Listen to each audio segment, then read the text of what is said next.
what are some things that you would like to see as they go into this game, right? Because we're not going to see a last second finish. We're not going to see any tough or difficult situations most likely. So what are some things you're looking forward to seeing or that you'd like to see in the game this week? Health. Guys, stay healthy. I mean, that's really it. I mean, like I look at these games like preseason games in the NFL. I think guys, and I want guys to stay healthy. Our main guys to stay healthy. Offensive line, defensive line, quarterback, receiver.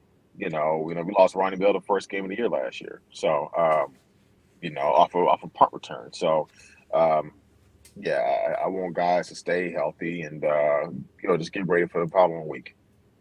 Okay. So, Mark, with being an Ohio State fan, I'm not sure there's anything that you really want to see, but when you have a matchup like this, what are some things that I respect his honesty. I respect his honesty.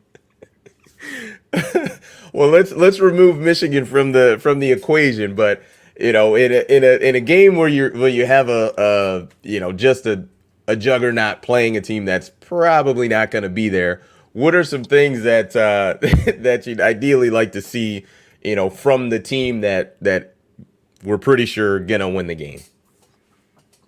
This is my favorite channel, the Michigan channel. We're wanting this to make it to number one. So We yeah, are. this We is are. I'm neutral on all this.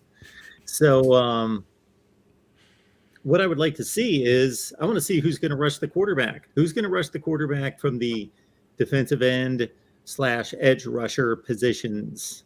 David Ajabo, Aiden Hutchinson. Who's going to be not just filling those spots, but who's going to show that they can dominate and put consistent pressure on the quarterback for when the better teams show up. That's the first thing I'm looking for. Okay. So my thing is, and I can kind of go back to a situation, and I'm pretty sure I text you, Dre, during this game, and there was a stretch of like a year and a half, like 18 months on the calendar where Michigan played Florida like three times in that stretch. It was really weird, but they were playing Florida in a bowl game, and I might get the year wrong, but say 28, I think it was 2018. But I'm watching the game. Michigan's playing and they're I believe winning the game. But there was a guy who got the ball who didn't use who I hadn't seen all season carry the ball, and he looked really explosive carrying the ball. And I thought to myself, I'm like, hold on, like this wasn't an undefeated Michigan season. This was, I think they were, I think 10-3 that season, but I'm looking at it, I'm like, this kid looks like he is potentially one of the most explosive guys on the field, and he hadn't touched the ball all season. And that young man was Christian Turner. And watching that game, it made me think, like, what happened all season where someone this athletic, this explosive could not touch the field at all. And my thought is, in this game, I'm looking for one of those guys. One of the guys where you look at it and you say, can I find a guy on the depth chart, whether it's running back, whether it's tight end, wide receiver, where he may not be able to handle the entire scheme. He doesn't know the entire playbook. Maybe he knows 1/5 of everything he needs to know. But we know that 1/5 that he does know, that he can be really effective in that role. And obviously you've got Blake Corum, you've got Donovan Edwards, those guys are going to handle a huge part of the workload.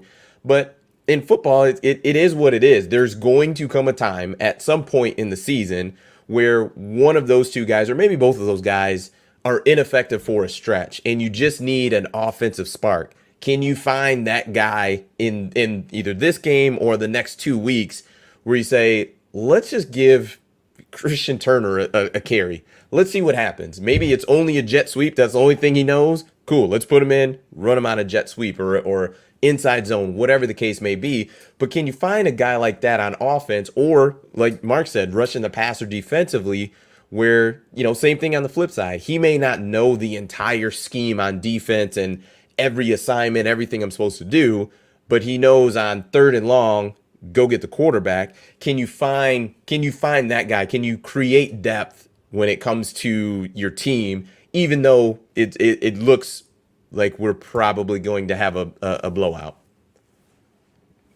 Yeah, I have one thing I don't want to see. I don't want to see any stupid hardball formations in special teams.